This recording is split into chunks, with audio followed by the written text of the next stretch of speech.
Hello, मैं Arvind Mathur, associate professor in physics, government MS college Bikaner.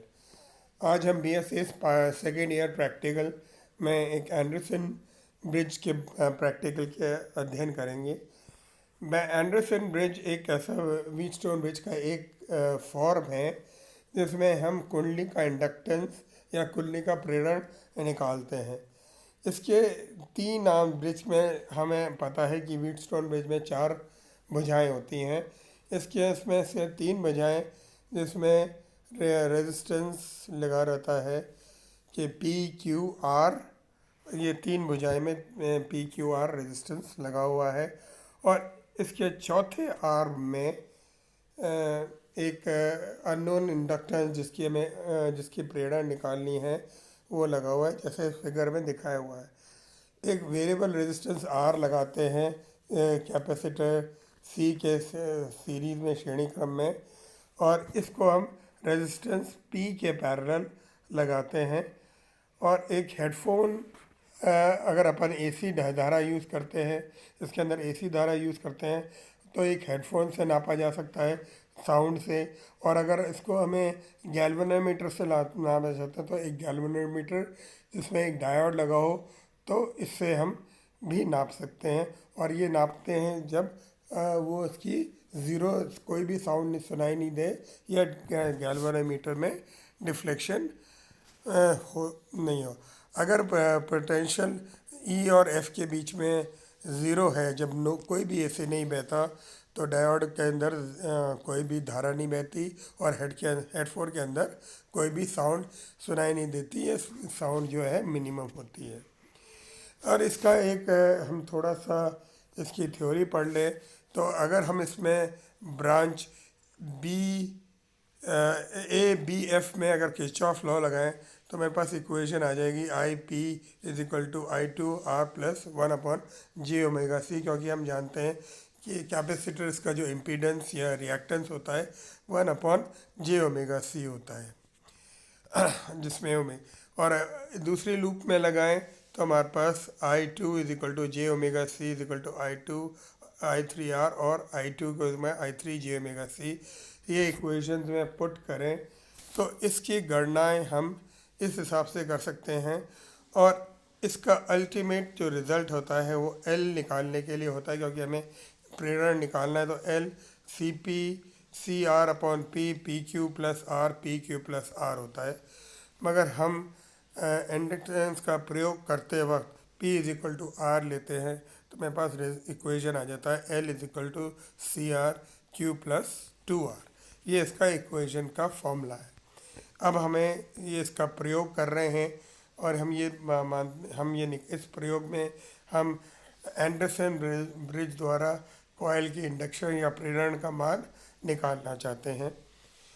और इसमें जो अपैरेटस होता है, जो अगर अलग अलग post office box, unknown inductance coil, variable capacitance, audio frequency oscillator, headphone और galvanometer with a diode cell और गैल्वेनोमीटर। मगर आजकल जो हमारे पास अपैरेटस आ रहे हैं वो सारी ये सारी चीज़ें एक ही अपैरेटस में, एक ही बॉक्स में इनबिल्ट है, इसलिए हमें अलग अलग कनेक्शन करने नहीं पड़ते। उस बॉक्स में जो कनेक्शंस हैं वो हम उसके हिसाब से, उसमें दिए हुए उस हिसाब से करते हैं।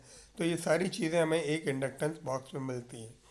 इसकी थ्योरी यह है कि जब मिनिमम, जब यह ज़ीरो होती है तो हम पता है पी क्यू अपॉन, जो व्हीटस्टोन ब्रिज का सिद्धांत है, P upon Q is equal to R upon S. और ये इसका जो फॉर्मूला बन जाता है वो L is equal to C R P Q plus R plus P plus Q. मगर हम इसमें पी और क्यूब को बराबर रहते हैं, इसलिए जो दूसरा फॉर्मूला होता है सी पी जो अपना आ जाता है, जो ये वाला फॉर्मूला हमारे पास आ जाता है कि L C R Q plus two R. ये फॉर्मूला हम काम में लेंगे। इसमें मेथड ये है कि जो कनेक्शंस हैं वो आपके अगर अलग अलग सिस्टम लेते हैं उसके हिसाब से अलग अलग कनेक्शंस कर दीजिए।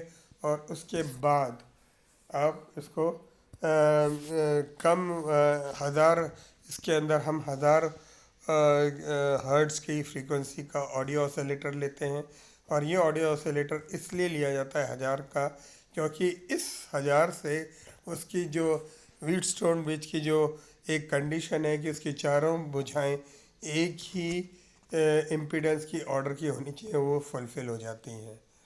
अब हम इसके अंदर एक ऑल्टरनेटिंग करंट डालते हैं चारों में, फिर एक छोटे स्मॉल आर को चेंज करते हुए जो कैपेसिटर के सीरीज में जो स्मॉल आर लगा हुआ है उसको हम चेंज करते हुए उसकी मिनिमम साउंड होते हैं।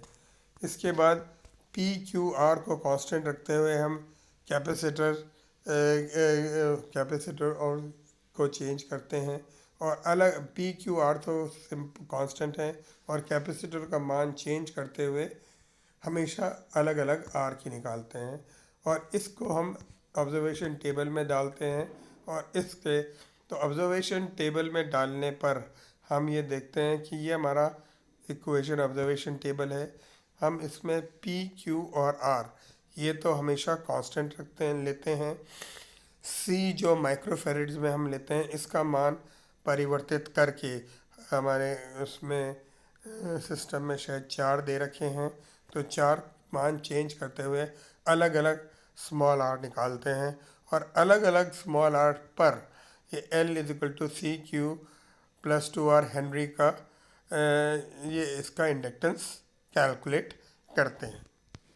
इसके बाद हम ये कैलकुलेशंस में inductance of the coil L is equal to C R Q plus R, क्योंकि हमने P और Q इक्वल ले रखे हैं, इसलिए हमें वो उपरोक्त फॉर्मूले की जिसमें अलग अलग P और Q दे रखे हैं वो ज़रूरत नहीं पड़ती, और इससे हम उसके बाद हम मेन इंडक्टेंस L निकालते हैं।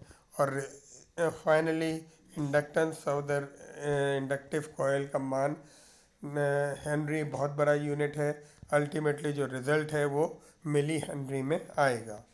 इसके बाद इसके कुछ प्रिकॉशंस हैं जो हमें बहुत कहते हैं कि हमें ऑडियो फ्रीक्वेंसी ऑसिलेटर में पहले कम धारा प्रवाहित करनी चाहिए और अप्रॉक्सीमेटली बैलेंस कंडीशन को प्राप्त करना चाहिए, और फिर इस वॉल्यूम को थोड़ा सा बढ़ा के उसकी एग्जैक्ट पोजीशन कैलकुलेट कर सकते हैं।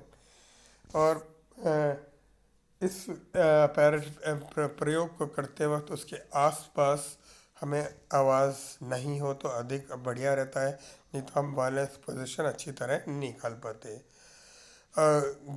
जैसे मैं ये पहले भी बता चुका हूँ कि इसको सुग्राहिता बढ़ाने के लिए हमें चारों ब्रांचेस की जो इम्पीडेंस है वो सेम ऑर्डर ऑफ रेजिस्टेंस की होनी चाहिए, इसलिए पहले से ही हम इसके जो ऑसिलेटर की जो फ्रीक्वेंसी है वो 1000 रखते हैं, और इससे हम चारों की मिल जाती है।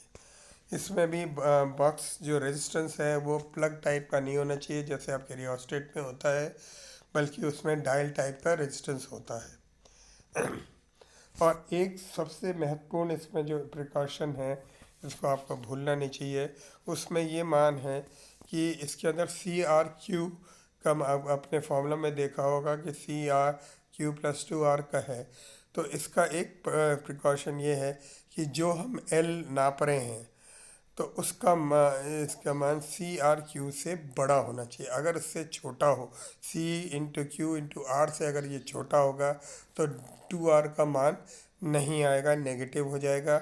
इसलिए ये कंडीशन हमें विशेष ध्यान रखनी है कि C R Q should be greater than, या मान हमेशा L से बड़ा L से छोटा होना चाहिए, यानी L का मान C into R into Q से बड़ा हो जाना चाहिए। नहीं, अगर ये नहीं कंडीशन फॉलो नहीं होती तो हमें बैलेंस पोजीशन नहीं मिलेगी। ये अपैरेटस बहुत शांति से करने पे है। इसमें जो कॉइल का जो मिनिमम साउंड है वो थोड़ा सा बहुत वाइड रेंज में मिलता है, तो हमें बहुत ध्यान से ये कैलकुलेट करना चाहिए कि रेजिस्टेंस है, और इसके प्रिकॉशंस को ध्यान में रखते हुए, और इसकी जो साउंड है उसको आप अपने कानों के बेहतर बनाने के लिए मिनिमम साउंड रखें। धन्यवाद।